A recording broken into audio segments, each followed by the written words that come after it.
Ceci est un livre audio autogénéré par Google. Les défis de l'Europe verte. Copyright L'Harmattan, 2011.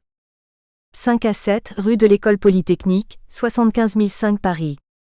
http://www.librairieharmattan.com.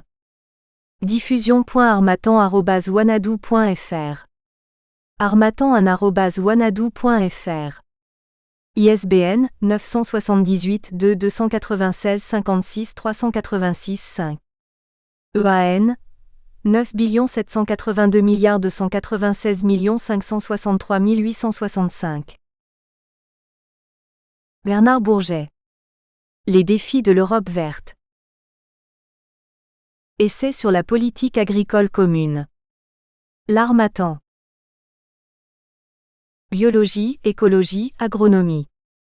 Collection dirigée par Richard Moreau, professeur honoraire à l'Université de Paris 12. Et Claude Brzezinski, professeur émérite à l'Université de Lille. Cette collection rassemble des synthèses, qui font le point des connaissances sur des situations ou des problèmes précis, des études approfondies exposant des hypothèses ou des enjeux autour de questions nouvelles ou cruciales pour l'avenir des milieux naturels et de l'homme, et des monographies. Elle est ouverte à tous les domaines des sciences naturelles et de la vie. Déjà paru. André Marchand, de l'agriculture d'antan à celle d'aujourd'hui. Les changements engendrés par les lois Pisani, 2011. André Marchand, filière viande. Proposition pour conjuguer une agriculture rentable et une nourriture saine, 2011. Guy-Jacques, viré de bord. Plaidoyer pour l'homme et la planète, 2011. Maurice Bonneau, La forêt de Guyane française, 2010. Michel Gaudichon, L'homme au miroir de la science, 2010. Jacques Risse, L'élevage français. Évolution et perspective, 2010. Louis Tsague, La pollution due au transport urbain et aéroportuaire. Caractéristiques et méthodes de réduction, 2009. Marie-Françoise Marein, L'agriculture dans la Grèce du IVe siècle avant JC, 2009. Jean-Claude Lacaze, Le christianisme face à la crise écologique mondiale, 2009. Michel Brault, Paysans du monde. Parcours d'un agronome au service de la terre, 2009. Jean-Claude Gall, Des premières bactéries à l'homme. L'histoire de nos origines, 2009. Groupe de Bellechasse, L'alimentation du monde et son avenir, 2009. Maurice Bonneau, Forestier dans le Haut-Atlas. Maroc 1952 à 1956, 2009. Alain Giret, Le Quaternaire, Climat et environnement, 2009. Introduction. L'Europe verte aura bientôt 50 ans, puisque les premiers règlements de la politique agricole commune, PAC, ont été adoptés en janvier 1962 par les 6 pays fondateurs de la Communauté économique européenne. Depuis lors, cette fédération d'États-nations, telle que l'a qualifiée Jacques Delors, s'est considérablement agrandie et est devenue l'Union européenne qui rassemble aujourd'hui 27 États membres. La PAC, qui a depuis sa création occupé une place éminente dans la construction européenne, a connu des évolutions importantes durant cette période. Le cadre financier qui lui a été fixé par les chefs d'État et de gouvernement de l'Union européenne arrive à échéance en 2013. Une nouvelle réforme de la PAC va être négociée en 2012 pour être appliquée au cours de la prochaine programmation financière de l'Union européenne qui devrait couvrir les années 2014 à 2020. Le moment est donc venu de réfléchir à nouveau à l'avenir de la PAC et de le préparer. L'exercice de prospective PAC 20201, que j'ai conduit en 2009 et 2010, a montré le large éventail des futurs possibles pour l'Europe verte. Pour pouvoir bien préparer l'avenir, il faut aussi savoir d'où l'on vient en ayant une bonne connaissance du passé. En l'occurrence, l'histoire mouvementée de l'Europe verte, à laquelle est consacrée la première partie de ce livre, est riche d'enseignements. Elle met en évidence les ruptures, comme la réforme de 1992 qui a substitué les aides directes, soutien de l'agriculture européenne par le contribuable, au prix garanti, soutien par le consommateur, ou celle de 2003 qui a découplé les aides directes des productions. Elle rend compte des tendances de moyen et long terme, telles que le rôle de plus en plus prépondérant du marché, illustrée par la suppression progressive des restrictions quantitatives des productions agricoles, quotas, jachères, et l'affaiblissement du rôle de l'intervention publique pour soutenir les marchés. La montée en puissance de l'environnement et du développement rural dans la PAC. Elle rappelle les divergences d'intérêts entre les États membres d'une part, et entre l'Union européenne et ses partenaires d'autre part, ainsi que la façon dont elles ont été surmontées dans les négociations internes pour les premières et sur la scène internationale, dans le cadre du GATT puis de l'OMC pour les secondes. Elle montre la pression exercée par les États-Unis sur la PAC dès sa mise en place et la montée des pays émergents, en particulier du Brésil, dans les négociations commerciales, ainsi que la faiblesse de l'Union européenne pour défendre ses intérêts agricoles dans ces négociations qu'elles soient bilatérales ou multilatérales. Elle fait aussi fi de l'idée reçue selon laquelle l'Allemagne aurait sacrifié ses intérêts agricoles, alors qu'elle les a toujours fermement défendus. Elle permet de mesurer la capacité d'adaptation de la PAC, en particulier lorsqu'il a fallu intégrer 12 nouveaux États membres libérés du communisme sans augmentation de ses moyens financiers, ou lorsqu'elle a été confrontée à des crises graves telles que la maladie de la vache folle. Pour mesurer le chemin parcouru depuis la création de la PAC, il suffit de mentionner la disparition des stocks publics qui avaient été tant fustigés par les opposants de la PAC, ou de rappeler les évolutions de 3 de ces outils. Les organisations communes de marché par produit, OCM, qui étaient les éléments principaux de la PAC initiale et ont été regroupés en 2007 dans une OCM unique. Les quotas laitiers qui ont été mis en place en 1984 et dont la suppression est programmée pour 2015. La jachère obligatoire qui a été instaurée en 1992 et supprimée en 2008. L'Europe verte, qui a su relever de nombreux défis au cours de ses 50 ans d'existence, est confrontée à de nouveaux et importants enjeux que la seconde partie de cet ouvrage s'attache à identifier et à analyser. Il y a d'abord les défis économiques qui sont exacerbés par les risques de pénuries alimentaires dans le monde, la volatilité accrue des prix agricoles, les écarts croissants entre les grandes et les petites exploitations européennes et les divergences d'intérêts entre les États membres de l'Union. Il y a aussi la question du futur budget de l'Union européenne, et de la part de ce budget qui sera alloué à la PAC. Les défis écologiques sont tout aussi considérables qu'il s'agisse de la préservation des sols agricoles, de l'eau et de la biodiversité ou du changement climatique, auquel l'agriculture va devoir s'adapter tout en apportant une contribution substantielle pour l'atténuer et maîtriser l'énergie. Alors que la PAC avait jusqu'ici participé activement à la cohésion territoriale de l'Union, par une répartition équilibrée de la plupart des productions agricoles sur le territoire européen, la dérégulation des marchés, le découplage des aides par rapport aux productions et la fin programmée des quotas laitiers risquent d'entraîner des concentrations de production dans certaines zones et l'abandon des zones les moins favorisées. Les défis sanitaires ne sont pas moins importants avec la détérioration de la santé des abeilles, de même que l'augmentation de l'obésité chez les populations européennes, tandis que les menaces qui pèsent sur le programme européen d'aide aux plus démunis et la persistance d'une répartition inéquitable des aides européennes entre les agriculteurs rappellent l'ampleur des défis sociaux pour la PAC. Il faut enfin espérer que la PAC, en synergie avec les futurs programmes de recherche et une réglementation plus cohérente, permettra au secteur agricole, sylvicole et agro-industriel de relever les défis scientifiques et technologiques auxquels il est confronté dans les domaines de la sélection végétale et animale, de l'agronomie, de la santé des plantes et des animaux, de la valorisation de la biomasse agricole, ainsi que pour la fourniture d'une alimentation au service de la santé et du bien-être des Européens. 1. La politique agricole commune à l'horizon 2020. Futurible, décembre 2010, numéro 369. Première partie, une histoire mouvementée. Chapitre 1. Une naissance difficile. L'agriculture est depuis l'origine étroitement associée à la construction européenne. Pourtant, si l'on examine attentivement les conditions dans lesquelles fut mis en place le marché commun, l'intégration de l'agriculture dans cette aventure n'allait pas de soi. Comme le notait François Clerc dans son Que sais-je ? Sur le marché commun agricole de 1964, Un vaste marché agricole peut très bien n'être que l'addition des difficultés et des excédents de chaque pays. L'agriculture européenne à l'aube du marché commun. Retard et disparités. Dans les années 50, l'agriculture européenne présentait certes quelques points communs aux 6 pays fondateurs du marché commun, Allemagne, France, Italie, Belgique, Pays-Bas et Luxembourg, mais beaucoup de différences.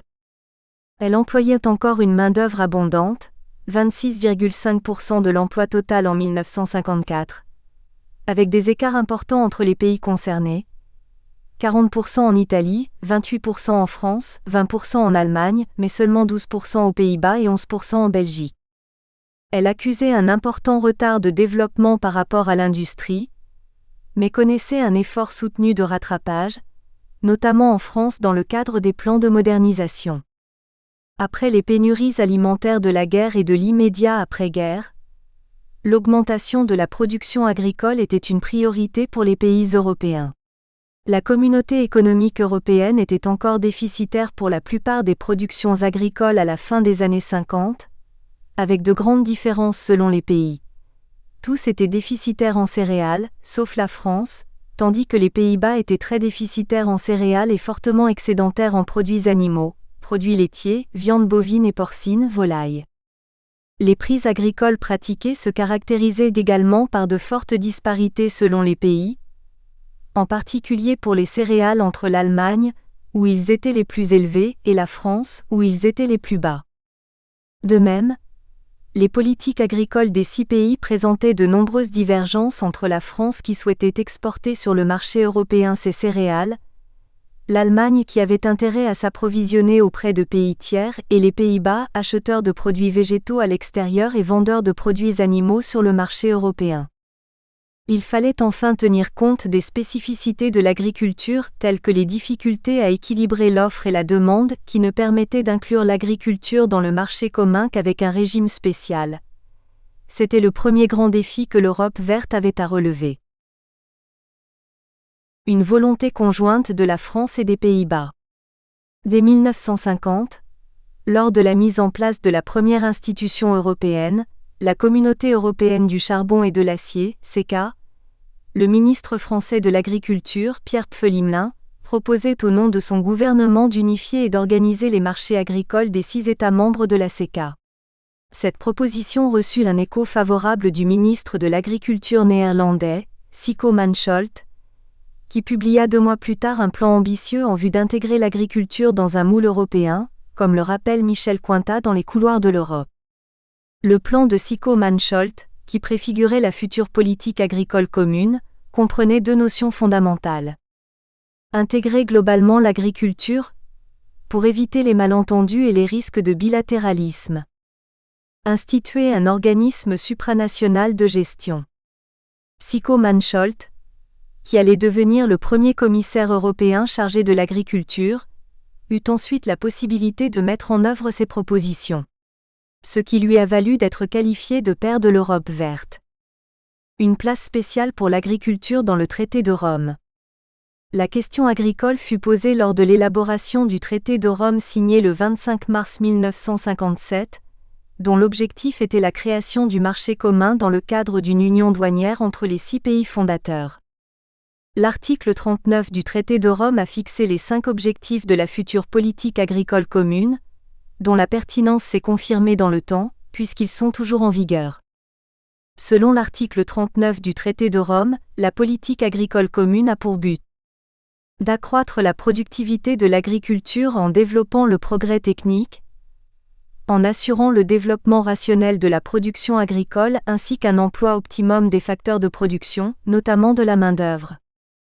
D'assurer ainsi un niveau de vie équitable à la population agricole, notamment par le relèvement du revenu individuel de ceux qui travaillent dans l'agriculture. De stabiliser les marchés. De garantir la sécurité des approvisionnements. D'assurer des prix raisonnables dans les livraisons aux consommateurs. L'accroissement de la productivité de l'agriculture était une condition essentielle pour parvenir à concilier 2 autres objectifs assignés à la politique agricole commune: assurer un niveau de vie équitable à la population agricole et des prix raisonnables pour les consommateurs.